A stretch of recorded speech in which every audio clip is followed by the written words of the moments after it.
Hi. How would you feel if you knew that someday you would save someone's life? Today I'm going to talk to you about a subject I feel strongly about, not only because it's a smart and compassionate thing to do, but also because of personal family reasons. Organ donation is something we are all capable of doing.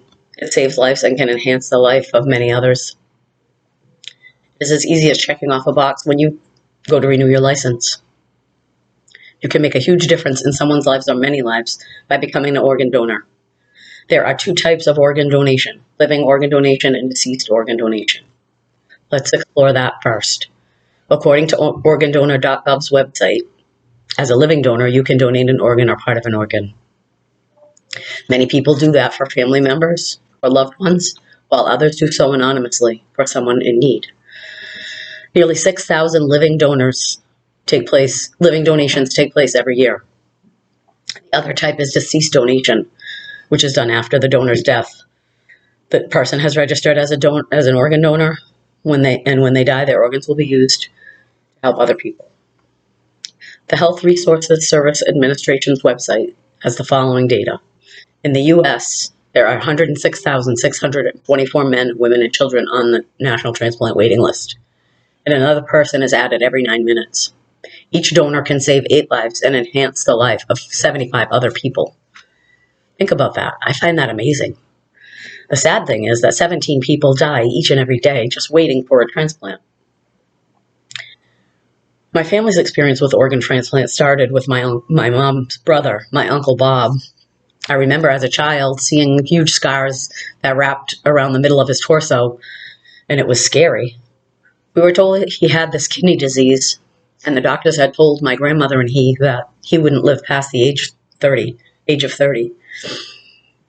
You see, he was born in the mid-1940s, and successful organ transplantation was still a way off. The disease my uncle had is called polycystic kidney disease, an inherited disease in which clusters of cysts form on the kidneys and cause the kidneys to enlarge and lose function over time.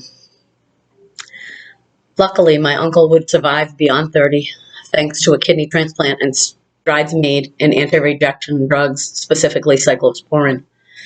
Another one of my uncles became a living donor for Uncle Bob and gave him a kidney.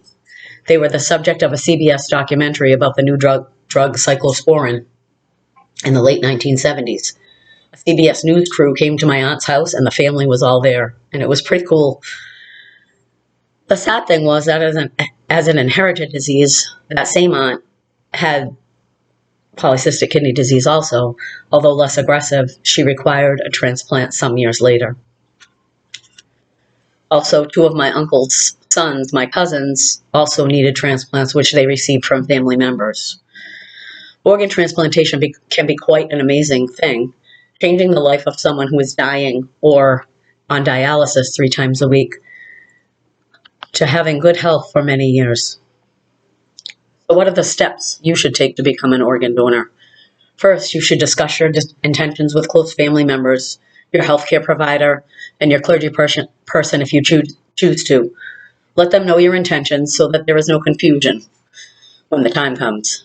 Next, sign up at your state's organ donation registry. This can be done easily at organdonor.gov.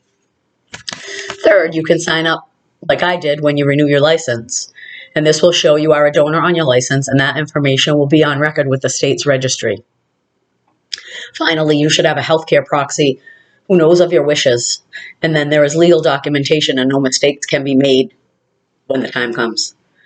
In conclusion, being an organ donor saves lives, and you can be a person who can save other people. It's a straightforward process and can be done quite easily. Being a donor can be something to be proud of, knowing that someday you will help other people. Let's face it, when the time comes, are you going to be sad that you did it? I don't think so. Thank you.